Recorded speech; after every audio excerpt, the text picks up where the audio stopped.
Masih ingat kisah orang yang suka baca kulhu? Dalam Sahih Bukhari, Kitabut Tauhid, bagian akhir kitab, jilid terakhir. Kitab saya masih kitab kuning jadul, nggak ada nomornya ya. Kitabut Tauhid, Darul Fikr yang lama. Di situ disebutkan bahwa ada seseorang pemimpin perang, setiap kali mimpin sholat, selesai satu ayat dia tutup dengan kulhu. Bahkan beberapa rakaat itu cuma kulhu, kul wallahu ahad, Allahus samad, sampai akhir.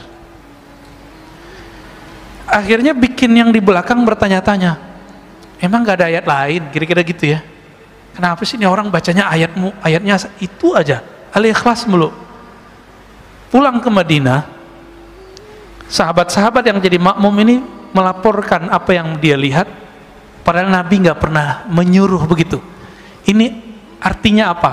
Sahabat-sahabat itu menciptakan torikot-torikot ritual untuk dirinya. Ini dalil bahwa boleh seorang alim meramu dari dalil-dalil yang ada suatu amalan yang kemudian dia disiplinkan dan dia ajarkan kepada orang, disebut torikoh. Ini dalilnya. Apa kata Nabi? Coba tanya si fulan itu, kamu gak usah tuduh dia, tanya dia kenapa dia buat begitu. Jadi kita kalau ngikutin sunnah Nabi ini, kita nggak boleh ngejek orang ngamalin apa aja, nggak boleh ngejek. Kita konfirmasi, tabayun namanya. Kenapa sih kamu ngamalin ini? Sama orang yasinan kita tanya, kenapa kamu baca yasin? Ya. Sama orang ziarah beliau, karena di dalamnya ada sifatur rahman, sifat-sifat Allah yang maha pengasih penyayang. Aku suka membacanya. Lalu dibawa lagi kabar jawaban itu ke Nabi. Nabi kemudian mengatakan, sampaikan kepadanya. Nabi padahal secara wahyu sudah tahu, tapi konfirmasi itu wajib. Maka mursyid-mursyid, ahli-ahli firasat, kita nggak boleh berhukum dengan kasyaf. Kita bolehnya berhukum kalau sudah konfirmasi. Nggak boleh berhukum Pak dengan ilham, nggak boleh. Dia harus berhukum dengan hasil konfirmasi. Walaupun antum sakti mandraguna, ya, nanti banyak salah. Tak kayak zaman pilpres kemarin lagi, ya. Ya. Banyak kan ilham-ilham muncul, tapi salah terjemah semua. Ilhamnya benar, terjemahannya salah. Ya. Apa kata Nabi? Sampaikan kepadanya, sesungguhnya Allah yang Maha Rahman mencintainya. Jadi supaya Bapak mulia di sisi Allah, maka rutinkan baca kulhu Pak. Bapak sudah pensiun Pak ya?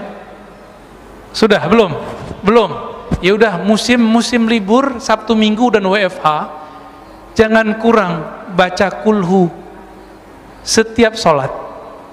Itu salah satu amalan Rasul sallallahu alaihi wasallam. Dalam hadis ini jarang diketahui orang. Nabi itu habis sholat nggak hanya subhanallah 33, alhamdulillah 33. Nabi itu setelah sholat kadang-kadang beliau menambahkan kulhu, kul a'udzu birabbil nas. Kalau bisa 11 Pak habis sholat. Ini hari Sabtu nih ya, hari Sabtu. Bisa nggak ngamalin ba'da sholat 5 waktu 11? Ustadz angkanya dari mana? Udah ikutin aja. Ya. 11 itu menunjukkan banyak, diulang-ulang nggak? Seperti sahabat itu ngulang-ulang, kita ulang kisah itu kembali. Ini torikot, namanya torikot Al-Ikhlas. Sanadnya langsung ke Imam Bukhari. Imam Bukhari langsung ke sahabat Nabi dan langsung di ACC Rasulullah. Ketahuilah wahai sahabat, engkau dicintai oleh Allah. Itulah pengangkatan kewalian. Jadi teman-teman, wali itu diangkat, itulah wisuda kewalian. Jadi bukan wisuda-wisuda yang seperti antum bayangkan itu pengangkatannya begitu. Jadi sahabat-sahabat itu diangkat sama Allah, diangkat Rasulullah. Tinggi itu Pak makomnya. Tinggi nggak tuh makomnya? Tinggi. Bisa nggak diulang? Bisa. Karena setiap ulama itu akan mewarisi ilmunya. Semoga kita pewaris ilmu. Thariqat Al-Ikhlas. Cobain Pak. Kalau mau ngamalin juga nggak apa-apa.